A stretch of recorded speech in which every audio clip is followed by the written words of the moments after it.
Hello, नमस्कार आप सभी प्यारे साथियों को। मैं आपका भाई विवेक पाल। आप सभी के यूपीपीसीएस की जर्नी में 2026 के लिए 2026 के लिए जितनी भी दुविधाएं हैं सबके क्वेश्चन मार्क हटाने के लिए आपके बीच में आया हूं कि ये नोटिफिकेशन कब तक आ सकता है, आपको तैयारी कैसे करनी है, क्या यह वास्तव में संभव है कि पहले ही प्रयास में कोई बच्चा एसडीएम और डीएसपी जैसी रैंक्स ला सकता है। क्या सच में ये पॉसिबल है, किसी बच्चे का आया है, या फिर ये केवल एक भौतिक सपना है, हकीकत नहीं है। तो मैं इस पर से पर्दा हटाने के लिए आया हूं।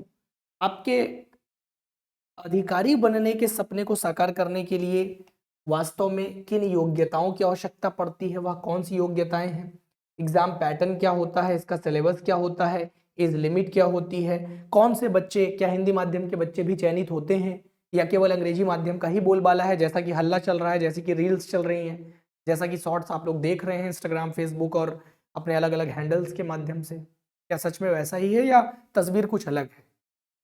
तो हकीकत के पन्नों को पलटने के लिए मैं आपके सामने हूं। कुछ खास बातें सुनिएगा, बहुत गौर से सुनिएगा। सबसे पहली बात तो मैं एकदम स्पष्ट आपको बता दूं कि वर्ष 2026 में, जी हां गौर से सुनिएगा, वर्ष 2026 में इस बात में बिल्कुल कोई दो राय नहीं है कि सबसे ज्यादा पद आने वाले हैं। जी हां, गौर से सुनिएगा। यूपी पीसीएस 2026 में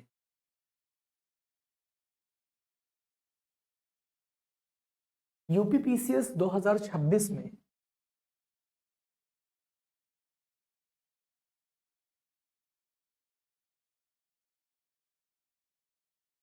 इस बार सबसे ज्यादा पद आपको देखने को मिल सकते हैं। कुछ स्रोतों के आधार पर, कुछ सूचनाओं के आधार पर मैं ये दावा कर रहा हूं, जैसे इस बार आपको बीएसए का बहुत सारा पद देखने को मिलेगा, बेसिक शिक्षा अधिकारी, और एक बहुत शानदार पोस्ट आपको और देखने को मिलेगी। मैं भी देख रहा था, मेरे पास कुछ डिटेल और लेटर्स हैं जहां जिला विद्यालय निरीक्षक के पद आपको देखने को मिलेंगे। ये क्या होते हैं मैं अभी बहुत इत्मीनान से आपको बताऊं। जिला विद्यालय निरीक्षक 40 पद इसके लिए अलग से इस बार आ रहे हैं। मुझे ये कहने में बिल्कुल देरी नहीं होगी कि जीआईसी प्रधानाचार्य के भी पद इस बार हैं।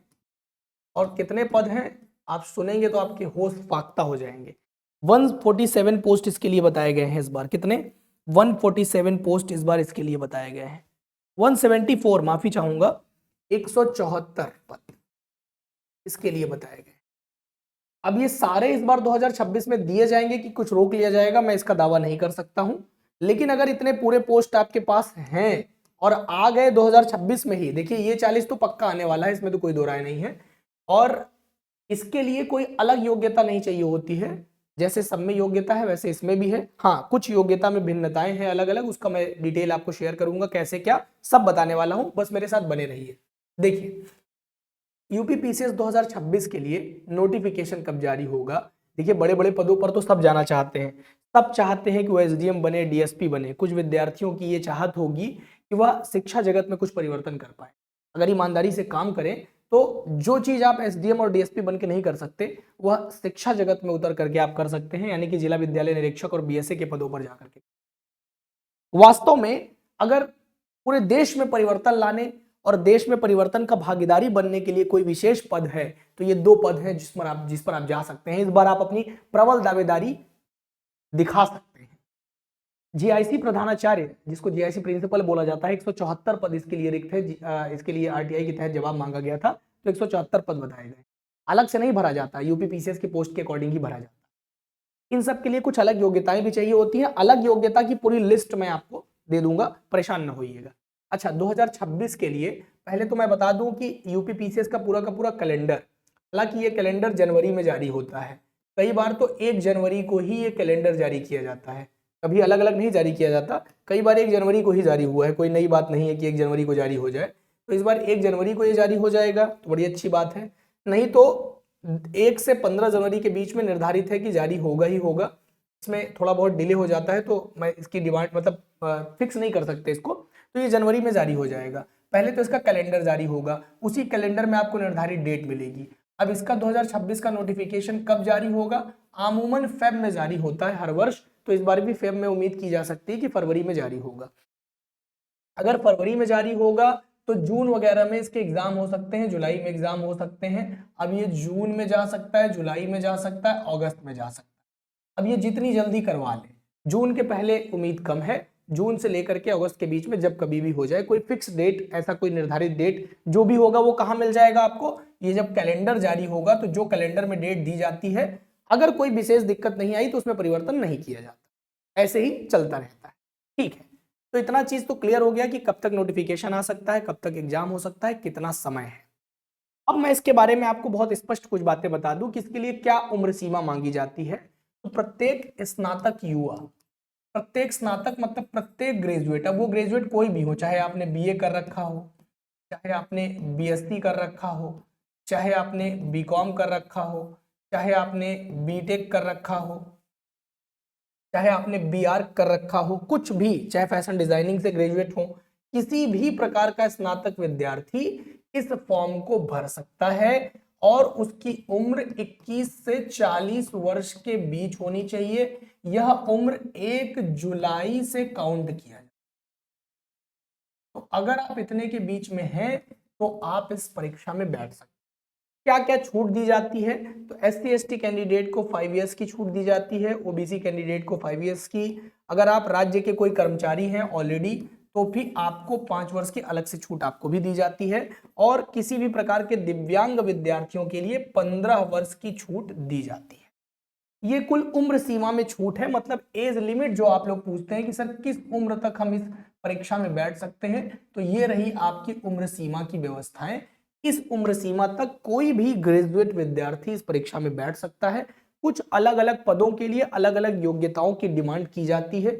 जैसे मैं आपको बताऊं कि आप किसी भी मान्यता प्राप्त विश्वविद्यालय से बैचलर हो, अगर आपके पास ग्रेजुएशन की डिग्री है या कोई समकक्ष आर्यता है। अब ग्रेजुएशन के लिए समकक्ष आर्यता के लिए जो ओरिजिनल नोटिफिकेशन है उसमें कुछ डिटेल है, लेकिन अब ग्रेजुएशन के लिए क्या समकक्ष आर्यता, अमूमन हर वह विद्यार्थी जो ग्रेजुएट है वो इस परीक्षा के लिए देखता है भाई, अपने भविष्य को आजमाता है, अपने अपने जितनी भी कलाएं हैं सबको इस्तेमाल करता है, अपने ज्ञान का प्रयोग करता है। हाँ, कुछ पदों के लिए जैसे सांख्यिकी, स्टैटिस्टिक्स जैसे डिपार्टमेंट्स में जाने के लिए, कुछ खास खास डिपार्टमेंट्स में जाने के लिए कुछ अलग अलग योग्यताएं मांगी जाती हैं।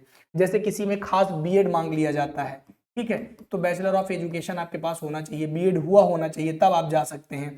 कुछ में खास तौर पर केवल बीकॉम मांगा जाता है। अब वो स्पेसिफाइड कौन कौन से पोस्ट हैं, तो जब आप प्री निकाल लोगे तो उसकी जरूरत स्पेशली पड़ती है मेंस में, जब आप डिटेल भरते हो तो आप अपने आप को यहाँ पर देख सकते हो, ठीक है ना। अच्छा, डिग्री जो है वो अंतिम रूप से तैयार हो चुकी होनी चाहिए, मतलब कि आपका फाइनल ग्रेजुएशन कंप्लीट हो चुका होना चाहिए जब आप फॉर्म भर रहे हो तब। ऐसा ना हो कि आप सेकेंड ईयर में हैं और आपने फॉर्म डाल दिया, आप थर्ड ईयर में हैं और आपने फॉर्म डाल दिया, ऐसा पॉसिबल नहीं है। आपका पूरा का पूरा डिग्री कंप्लीट हो गया हो, यानी कि आपका तीसरे वर्ष का मार्कशीट तैयार हो गया हो, ऐसी दशा में आप इस परीक्षा में बैठ सकते हैं। अब इसमें होता क्या क्या है सर, तो इसमें सबसे पहले जो जो कल्चर है, जो इस एग्जाम का कल्चर है वो कुछ इस तरह का है, मैं आपके सामने क्लियर रखना चाहूंगा कि यूपी पीसीएस का कल्चर क्या है, पहले तो इसको समझिए। अब आप यूपी पीसीएस के कल्चर पर थोड़ा सा जरा सा प्रकाश डालना चाहूंगा मैं। देखिए, बड़ा क्लियर है कि आपको पहले प्री एग्जामिनेशन देना पड़ेगा। इस प्री एग्जामिनेशन में क्या क्या होता है सर, तो इस प्री एग्जामिनेशन में बहुत क्लियर कुछ चीजें कराई जाएंगी। जैसे आपका एक तो सामान्य अध्ययन का पेपर होता है, यानी कि जीएस का पेपर होता है, और इसी के साथ इसी दिन सीसैट का पेपर हो जाता है। आज की डेट में सीसैट बहुत बवाल काटे हुए भैया, यानी कि अगर सीसैट में आप फेल हो गए तो जीएस पेपर की कॉपियां आपकी नहीं जांची जाती हैं। अब मैं आपको बता दूं कि इन दोनों में कितने कितने क्वेश्चंस आते हैं, तो इस बात से बिल्कुल परहेज मत करिएगा कि आपका ये जो जीएस पेपर है इसमें कुल 150 प्रश्न आपसे पूछे जाएंगे, और 150 प्रश्नों के एवज में आपको 200 अंक मिलेंगे। 400 अंक की कुल परीक्षा होती है, 150 प्रश्न इधर होते हैं, 100 प्रश्न आपसे इधर पूछे जाते हैं, जिसके एवज में यहाँ पर भी आपको 200 अंक दिए जाते हैं। अब इस कुल 400 नंबर के पेपर में यहाँ पर आपको केवल और केवल 33% अंक पा करके इसको क्वालिफाई करना होता है। अगर आप इसको क्वालिफाई कर लेते हैं तो क्वालिफाई करने वाला विद्यार्थी का जीएस पेपर चेक किया जाता है। मतलब कि जो प्री एग्जामिनेशन है ये ऐसे ही स्क्रीनिंग टेस्ट है, मतलब पूरे यूपी पीसीएस की मुख्य परीक्षा में पहुंचने के लिए एक स्क्रीनिंग टेस्ट है, ये मेंस एग्जाम में पहुंचने के लिए एक टेस्ट है। भैया एक बात बताइए, हजारों लाखों विद्यार्थियों को तो एक साथ 500, 600, 400, 200 पदों पर नहीं लिया जा सकता। तो एक स्क्रीनिंग टेस्ट किया जाता है कि कौन से विद्यार्थी मुख्य परीक्षा देने के लिए आगे बढ़ेंगे। तो प्री एग्जामिनेशन क्वालिफाइड, अब तो ये तय कर दिया गया है, फिक्स कर दिया गया है, पहले यह फिक्स नहीं था, या कम हो जाता था। 15 गुना विद्यार्थी मुख्य परीक्षा देने जाते हैं। इसकी एक कट ऑफ निकाली जाती है। अब कट ऑफ के लिए क्या है कि फाइनल इस 200 अंक यानी कि 150 क्वेश्चन में क्वालिफाइड स्टूडेंट, जिसका सीसेट क्वालिफाई है वही क्वालिफाई माना जाता है। यानी यहाँ क्वालिफाई करने के बाद यहाँ पर अच्छा कितना नंबर ले आ लें सर, तो हम यहाँ पर क्वालिफाई हो ही जाते हैं। तो आमूमन हर वर्ष के कट ऑफ का आकलन करने के बाद मैं आपको बता दूं कि लगभग 95 प्रश्न 95 क्वेश्चन यदि आपके ठीक ठीक है तो आप अपने आप को हर वर्ष क्वालिफाई मान के चलिए। अगर इसमें कोई बहुत बड़ी विपदा नहीं आई तो मान के चलिए 100 तक भी पहुंच सकती है। इस बार की कट ऑफ लगभग 95 ही है, इतने तक इसकी कट ऑफ पहुंच गई है। हाँ जी हाँ, समझ लीजिए, मतलब ये कट ऑफ केवल और केवल क्वालिफाई होने के लिए है, यानी कि ये कट ऑफ ये बताने के लिए है कि आप मुख्य परीक्षा देंगे। अब समझिए, अगर मान लीजिए यहाँ पर आपने 150 में से 149 149 क्वेश्चन भी सही सही कर दिए हैं तो भी कोई अलग तमगा नहीं मिलेगा, देंगे आप मेंस ही। और यहाँ पर अगर 95 भी की है तो भी कोई अलग तमगा नहीं मिलेगा, आपको कुदृष्टि से नहीं देखा जाएगा, गंदी निगाहों से नहीं देखा जाएगा कि भैया ये एकदम क्वालिफाई ही था, बिल्कुल नीचे था। भाई आप भी वही हैं और जो टॉप किया है वो भी वही है, सब लोग मेंस देंगे। जिसको जितनी पहुंच बनानी होगी वो मेंस से ही बनाई जाएगी। मुझे लगता है कि यहाँ तक का पूरा फंडा आपको समझ में आ गया होगा। अब ये देखिए, यहाँ पर आपके सामने एक पेपर होता है सामान्य हिंदी और आलेखन का। यहाँ पर आप सामान्य हिंदी और आलेखन का एक पेपर देते हैं, मैं प्रत्येक पेपर की ताकत आपको समझाऊंगा। सामान्य हिंदी और आलेखन का एक प्रश्न पत्र होता है आपके साथ। ये पेपर पूरा पूरा 150 नंबर का होता है, ठीक है। दूसरा पेपर जो होता है आपका वो निबंध का होता है। ये पेपर भी पूरा पूरा आपके सामने 150 नंबर का होता है। ये पूरा जो मेंस है ये कितने नंबर का होता है और इसके बाद क्या होता है, तो इंटरव्यू होता है। इंटरव्यू को मैं केवल आई से नोट करके लिख रहा हूं। बाकी यहां पर आपको जीएस पेपर 1 1 2 3 4 5 6 ये कुल जीएस पेपर्स आप देते हैं जो कि 200 नंबर्स के हो। क्या 200 अंकों के ये जीएस पेपर्स आप दे रहे होते। ये पूरे नंबर आप मिला लीजिए तो 12 और 3 15, ये 1500 अंकों का पूरा पूरा आपका मेंस एग्जाम होता है और इसमें 100 नंबर का इंटरव्यू साक्षात्कार होता है। यानी कि कुल जो आपकी मेरिट बनती है वो 1600 अंकों पर बनती है, 1600 मार्क्स पे बनती है। और इस पे कितना नंबर अगर आप ले आ ले तो क्वालिफाई हो जाएंगे। आप सुनेंगे तो आपको लगेगा कि सर मजाक कर रहे हैं क्या, केवल 900 नंबर अगर आप ले आ लेंगे तो कोई माइक लाल आपका सिलेक्शन नहीं रोक। जी हाँ, सच बात है, इतने नंबर भी लोग नहीं ले आ पाते। सर इन पेपर्स में लोग कितना नंबर ले आ लेते होंगे, एक अनुमान बता दीजिए। देखिए मैं आपको बता दूं कि आमूमन वैसे तो बच्चा सामान्य हिंदी और आलेखन वाले पेपर को सीरियस लेता नहीं है, लेकिन इसको सीरियस लेने वाला विद्यार्थी इस पेपर में 120 नंबर तक ले आ सकता है। जी हाँ, यकीन मानिए यहां पर 120 अंक तक लाया जा सकता है, इससे ज्यादा भी। प्लस इस पेपर को मैं पढ़ाता हूं, इस पेपर में पूरे पूरे नंबर आपको मिलते हैं। कारण क्या है वो मेरी क्लास में आके आपको समझ में आ जाएगा। आलेखन का मतलब क्या होता है सर, जैसे यहां पर आपको पत्र लेखन के संबंध में प्रश्न पूछा जाता है, यहां पर आपको गद्यखंड से संबंधित प्रश्न पूछे जाते हैं, गद्यांश इत्यादि के प्रश्न पूछे जाते हैं, यहाँ पर आपको व्याकरण के संबंध में प्रश्न पूछे जाते हैं, ठीक है। इस तरह के प्रश्न यहाँ से आते हैं कुल 150 नंबर के। अच्छा, निबंध पेपर में बच्चा कितना नंबर ले आ लेता है, तो निबंध पेपर में 100 से 110 नंबर ला लेता है बच्चा औसतन। और इंग्लिश मीडियम का बच्चा 120 नंबर तक भी जाता है यहाँ पर, या इससे भी प्लस हो सकते हैं। इतना लाने में तो बच्चों की हालत खराब हो जाती है, प्लस तो नहीं हो पाते हैं अमूमन, तो क्यों ही कहूँ कि प्लस हो जाएंगे। इन पेपर में 200 में से बच्चा खूब मेहनत करके जो टॉपर होता है, पूरी ताकत लगाने के बाद ये मान करके चलिए कि 100 से 110, जी हाँ 100 से 110, यानी कि ये जो दोनों पेपर आप देख रहे हैं जीएस पेपर्स के अलावा, सामान्य हिंदी, आलेखन और निबंध का पेपर, ये पूरे पेपर में टॉप रैंक लाने के लिए और जीएस पेपर की गलतियां ढकने के लिए अकेले पर्याप्त हैं, लड़ने के लिए अकेले पर्याप्त हैं। यानी कि अगर आपने सामान्य हिंदी आलेखन के ये 150 नंबर का पेपर और निबंध के पेपर पर थोड़ा सा भी काम कर दिया, थोड़ा सा मतलब ठीक ठाक काम कर दिया और रेगुलरिटी मेंटेन कर लिया, तो यही दोनों पेपर आपके पूरे रैंक डिसाइड करने का काम कर सकते हैं। सोचिए कि अगर यहां पर आपने 120 ले आ दिया तो 240 नंबर इस 900 में कितना परसेंट का रोल प्ले कर रहे हैं, जरा सा थोड़ी सी गणित लगा करके आप लोग खुद ही आकलन कर लीजिए। ये एक मजाक बात नहीं है, ये सच बात है, इतना नंबर बच्चे लाते हैं। और अंग्रेजी मीडियम का बच्चा जो है वो इन पेपर्स में, इस पेपर में सबसे ज्यादा फिसड्डी होता है, 60 नंबर 70 नंबर, इतना लाने में तो उसका पसीना छूट जाता है, इससे ज्यादा तो जा ही नहीं पाते हैं बच्चे। मतलब जो नहीं पढ़ते हैं, जो थोड़ा सा मेहनत कर ले, वो उस खेमे में चले जाते हैं, उस रिजल्ट की ओर चले जाते हैं भाग करके। मुझे उम्मीद है कि आप उस रिजल्ट में जाएंगे। ये पूरा मैंने एक सिनेरियो, एक चित्र आपके सामने खींचा है कि कैसे सिलेक्शन होगा। यहाँ से 15 गुना विद्यार्थी लिए जाते हैं, वो मेंस देते हैं, मेंस दिया हुआ 3 गुना विद्यार्थी इंटरव्यू में बुलाया जाता है। और इंटरव्यू गाइडेंस प्रोग्राम्स आप लोग देखते होंगे, अक्सर इंस्टीट्यूट्स कराते हैं, हम लोग भी कराते हैं, वीडियोस वगैरह आप लोग को मिल जाता होगा। मॉक इंटरव्यू हम लोग कराते हैं, फ्री ऑफ कॉस्ट कराते हैं सारे बच्चों का। आईजीपी प्रोग्राम चलता है हमारे यहाँ, इंटरव्यू गाइडेंस प्रोग्राम, उसके तहत हम लोग सारे बच्चों को इंटरव्यू करवाते हैं, जिससे कि उसको यह एहसास हो सके कि इंटरव्यू के लिए किस प्रकार की पर्सनैलिटी की आवश्यकता है, क्या खामियां है किसी बच्चे में, जिसको धीरे धीरे वह अभ्यास करके सुधार सकता है।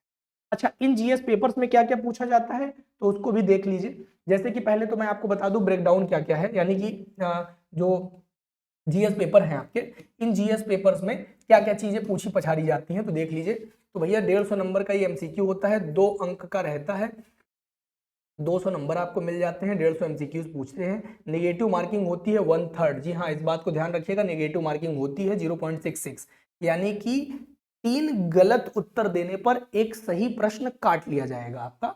और समय आपको मिलता है इसके लिए 2 घंटे का, और मेरिट जो है वो इसी के आधार पर तय होती है। इसके साथ सीसैट का पेपर होता है जो कि कंप्लीटली क्वालिफाइंग है। और मैं आपको बता दूं कि कहने में तो बड़ा आसान लग रहा है क्वालिफाइंग है, लेकिन मैंने इसको रेड पेन से इसलिए लिखा है क्योंकि ये 200 नंबर पाने के लिए इस 200 नंबर का जो 33% है, यानी कि 66.66, 67 मार्क्स अप्रोक्सीमेटली लाने में बच्चों की हालत खराब हो जाती है दोस्त।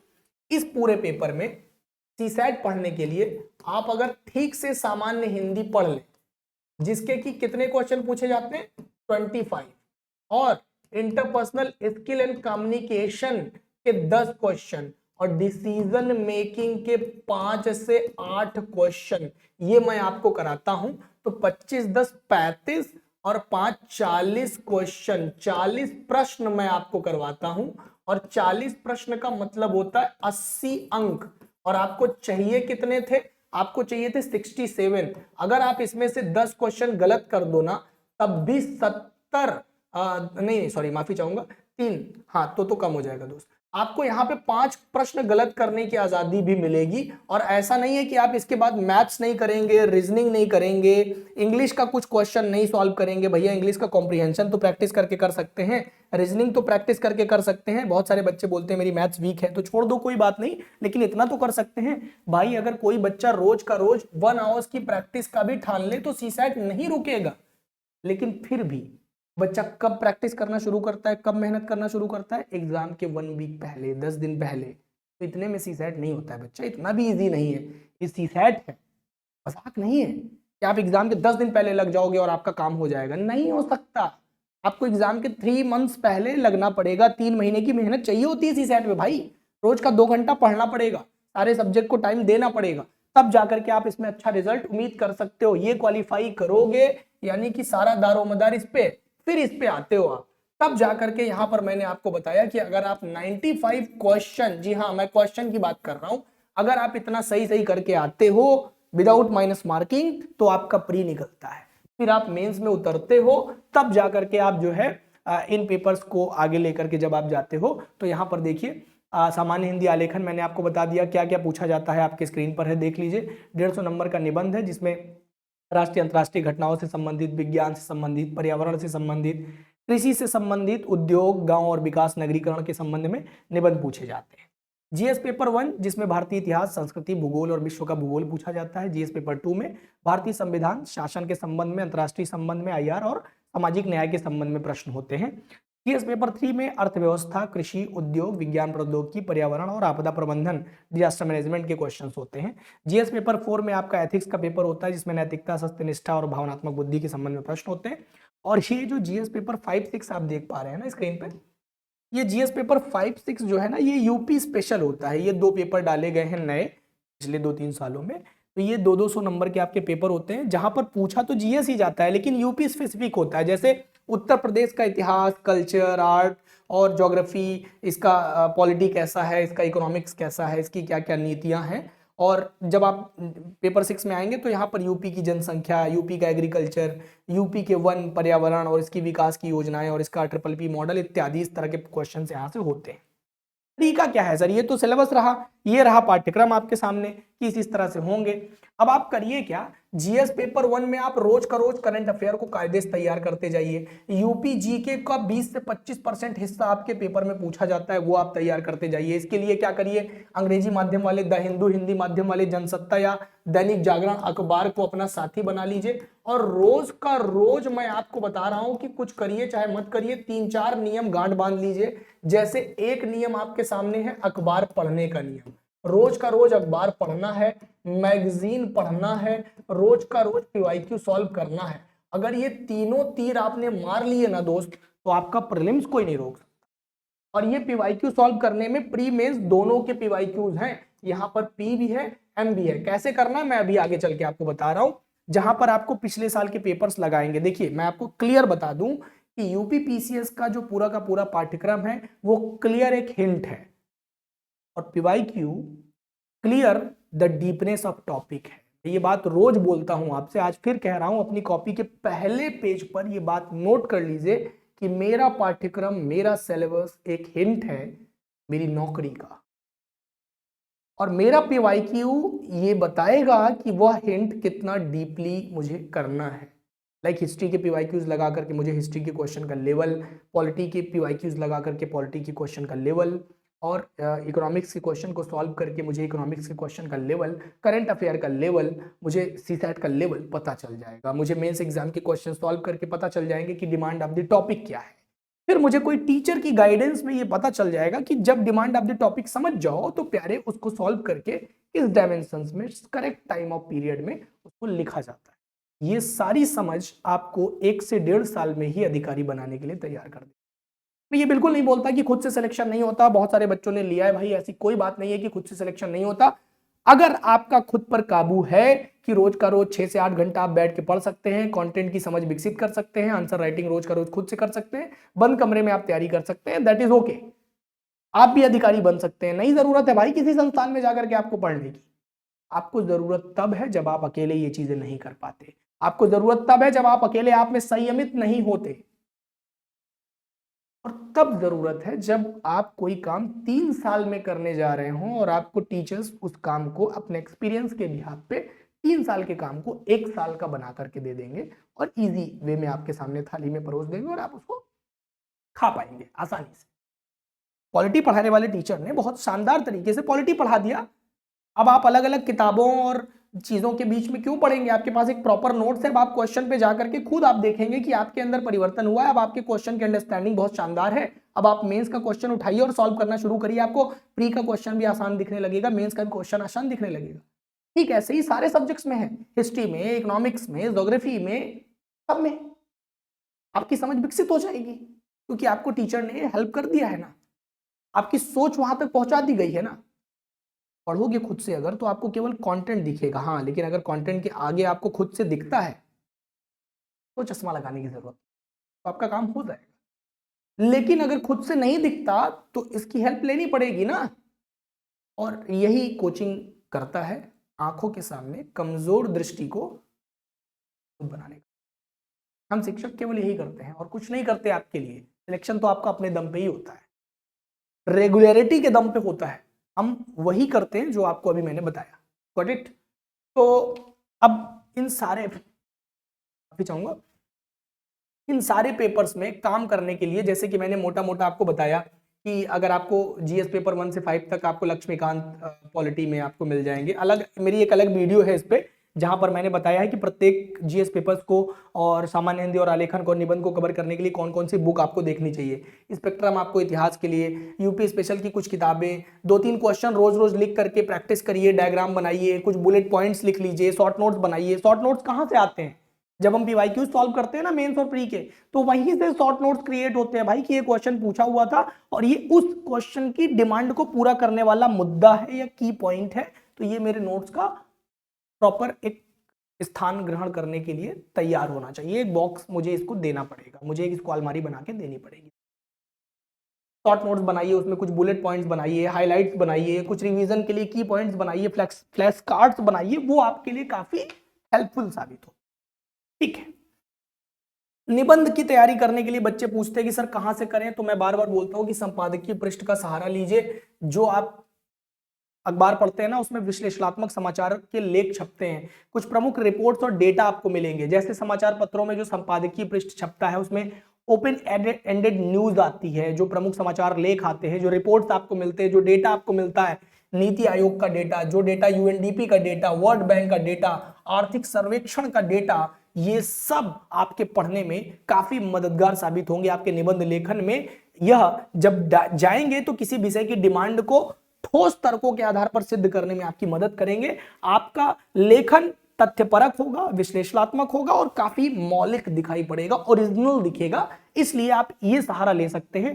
सामान्य अध्ययन के लिए आप एनसीईआरटीज और कुछ मानक स्टैंडर्ड बुक्स होती हैं उनका सहारा लीजिए। जैसे प्रीलिम्स और मेंस की तैयारी करने के लिए आप एनसीईआरटीज की बुक पढ़िए, अलग अलग सब्जेक्ट के अलग कौन कौन से सब्जेक्ट में कौन कौन सी एनसीईआरटी के क्या क्या डेटा जरूरी है, वो सब आपको वीडियोस में, अलग वीडियो है उसके लिए, वो आप जाके देखिए, इसी चैनल पर पड़ा हुआ है, मैंने ही बताया है, मिल जाएगा।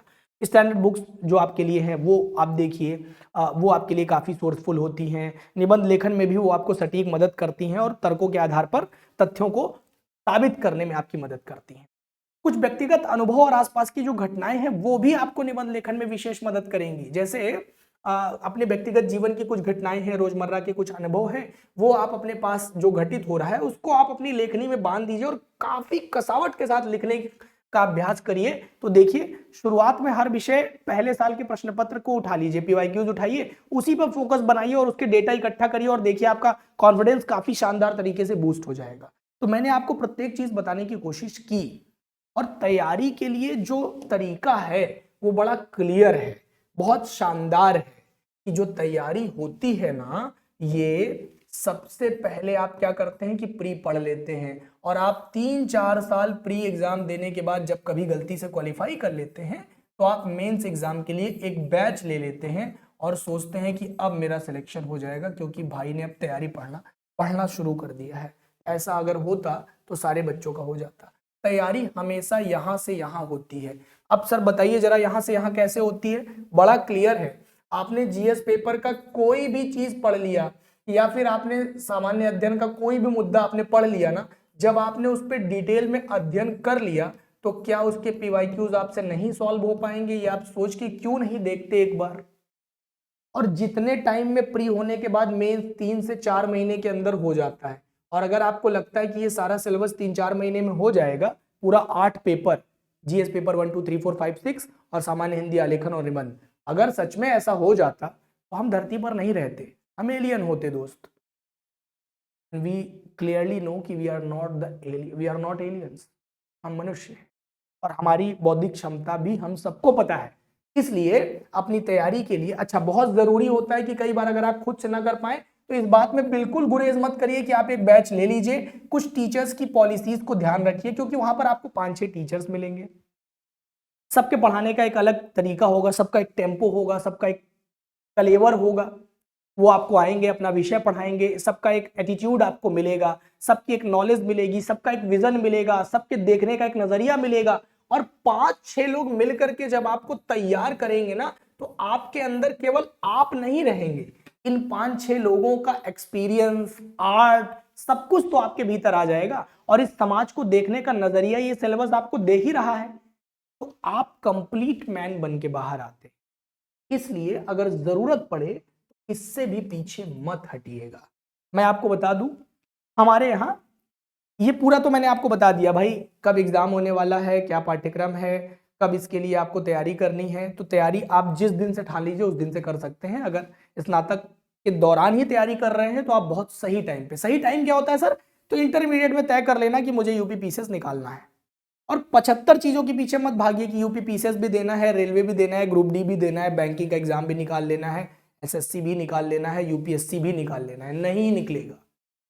यूपी पीसीएस का मतलब केवल यूपी पीसीएस। हाँ, ये जरूर पॉसिबल है कि जब आप लोक सेवा आयोग का एग्जाम दे रहे होंगे तो लोक सेवा आयोग के द्वारा कराई जा रही कुछ और परीक्षाओं की ओर आप निगाह भविष्य में डाल सकते हैं। वो कौन कौन सी सेवाएं हैं जिन पर आप भविष्य में निगाहें डाल सकते हैं, तो जैसे आरओ एरो का एक एग्जाम होता है, इस पर आप निगाहें डाल सकते हैं। ये सेम पीसीएस के सिलेबस और पैटर्न पे होता है। एक बीओ का एग्जाम है, अगर आपने बीएड किया हुआ है तो ये डाल सकते हैं। बीएसए के नीचे का ही एक पद होता है या उसके इक्विवेलेंट मान सकते हैं। पीसीएस स्तर का ही पद है ये, ग्रुप बी के गैजेटेड ऑफिसर की नौकरी होती है, तो इस पर जाकर के आप देख सकते हैं।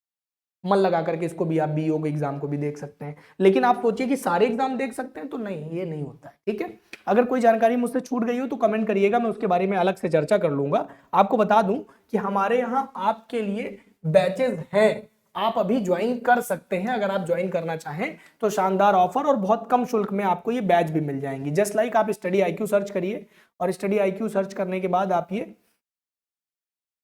पहले लिंक पर जाइए, और इस लिंक पर जाने के बाद आप यहां पर सर्च करिएगा स्टेट पीएससी सर्च करिएगा, उत्तर प्रदेश सर्च करिएगा, तो यहां पर आपको दिखेगा हमारा आलेखन बैच, ये दिखेगा आरंभ 15.2। ये कंप्लीट यूपी पीसीएस का टारगेट बैच है दोस्त। कैसा बैच है, यहाँ पर आपको हम क्या क्या देते हैं, पहले हम आपको एनसीईआरटी पढ़ाते हैं। कंप्लीट तरीका समझिए, हम पहले आपको यहाँ एनसीईआरटी पढ़ाते हैं, आपका बेस थोड़ा सा अच्छा होता है। एक रिकॉर्डेड बैच साथ में दे देते हैं कि किसी बच्चे को अगर थोड़ा सा क्यूरियस होते हैं ना कुछ बच्चे की सर हिस्ट्री की एनसीईआरटी चल रही है, अगर साथ में कोई रिकॉर्डेड बैच मिल जाता तो बड़ा मजा आ जाता, तो एक रिकॉर्डेड बैच साथ में दे देते हैं। एक लाइव बैच अलग से चलती रहती है, तो इससे होता क्या कि बच्चे को 2 टीचर मिल जाता है एक सब्जेक्ट में पढ़ाने के लिए। एमसीक्यूज दे देते हैं हम उस बच्चे को, है ना, 10,000 प्लस एमसीक्यूज दे देते हैं, 10K प्लस एमसीक्यूज दे देते हैं ताकि उसकी तैयारी शानदार बन सके। हम यहाँ पर आपको कंप्लीट बुक आपके घर पे भेज देते हैं ताकि आप बुक्स के लिए ना परेशान हो। नोट्स हम आपको क्रक्स नोट्स दे देते हैं ताकि नोट्स के लिए भी आप परेशान मत हो। ठीक है, आपको प्रॉपर गाइडेंस दी जाती है, कई बार टीचर की भी गाइडेंस दी जाती है और कई बार मेंटोरशिप गाइडेंस दी जाती है। यहाँ पर एम लिख देता हूं, ये आपको मिल करके वन स्टॉप सॉल्यूशन बना करके हम लोग देते हैं। माध्यम आपका हिंदी हो चाहे अंग्रेजी हो, ये बैच पूरी तरह से आपको समझ में आता है, हिंदी हो या अंग्रेजी। कैसे परचेज करना है सर, बाई नाउ पे जाना है। बाई नाउ पे जाने के बाद यहाँ पर आपको दिखेगा कि हमारे यहाँ एक गोल्ड है, एक प्लेटिनम। एक गोल्ड और प्लेटिनम है, इसके शो डिटेल पे जाइएगा। फीस आपको ज्यादा दिख रही होगी लेकिन आपको कोड बता दे रहा हूँ, उससे आपकी फीस बहुत कम हो जाएगी। दोनों में क्या क्या मिलेगा, तो लाइव और फाउंडेशन बैच मिल जाएंगे, इंडिविजुअल मेंटोरशिप मिल जाएगी, करंट अफेयर की मैगजीन मिल जाएगी, इंटरव्यू गाइडेंस प्रोग्राम में। हमारा प्लेटिनम सबसे बेहतरीन होता है जो कि 4 ईयर का प्रोग्राम होता है। अगर कोई बच्चा इंटर से तैयारी करने का मन बना लिया है और वन स्टॉप सॉल्यूशन चाहता है, या graduation second year third year से मन बना लिया है, तो आप प्लेटिनम ही परचेज करिएगा।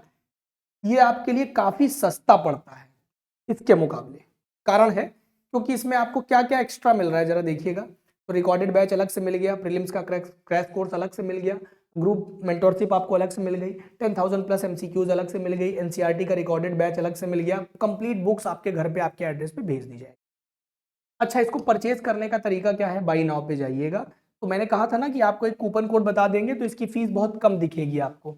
यहाँ कूपन कोड आप लगा लीजिए, वीके लाइव हमारा कूपन कोड है, वीके लाइव आप लगा लीजिए। देखिए ऐसे लिखा है, अप्लाई भी करना होता है, कई बच्चे अप्लाई नहीं करते हैं। अप्लाई करने पर इसकी फीस 16,999 हो गई है। देखिए नीचे आइएगा, अगर आप मोबाइल फोन में खोलेंगे तो ये यहाँ पर कहीं आपको कूपन कोड लगाने का ऑप्शन मिलेगा। अगर डेस्कटॉप साइट में खोलेंगे तब ऐसे किनारे साइड में दिखेगा, तो परेशान मत होइएगा। अच्छा, हम आपको अपना एक नंबर भी दे देते हैं, ये हमारा नंबर है। इस नंबर पर आप व्हाट्सएप करके कोई भी जानकारी यूपी पीसीएस के लिए चाहिए हो, चाहे आपको आरओ के लिए चाहिए हो, चाहे आपको बीईओ के लिए चाहिए हो, तो आप ले सकते हैं। कंप्लीट गाइडेंस आपको मिलेगी, कोई दिक्कत नहीं होगा। कंप्लीट काउंसलिंग आपको मिलेगी, तैयारी करने में आपको जो भी मदद चाहिए वो मिलेगी। बैच लेने के रिगार्डिंग आपको कोई भी दिक्कत आ रही है, फीस के अकॉर्डिंग भी कोई दिक्कत आ रही है तो हम आपकी जो भी मदद कर सकते हैं ज़रूर कोशिश रहेगी कि पूरी मदद की जाए। तो ये नंबर है, ये मेरा खुद का नंबर है, इस पर आप जो है मुझसे संपर्क कर सकते हैं। व्हाट्सएप कर सकते हैं, केवल कॉल नहीं, व्हाट्सएप करिएगा, हम टाइम बता देंगे कि इस टाइम पे आप बात कर सकते हैं।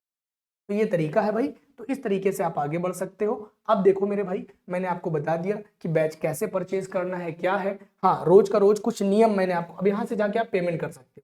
यहाँ पे आपको कोड भी बता दिया, कोड मैं लिख के बता देता हूँ। कोड आपको लगाना है वीके लाइव,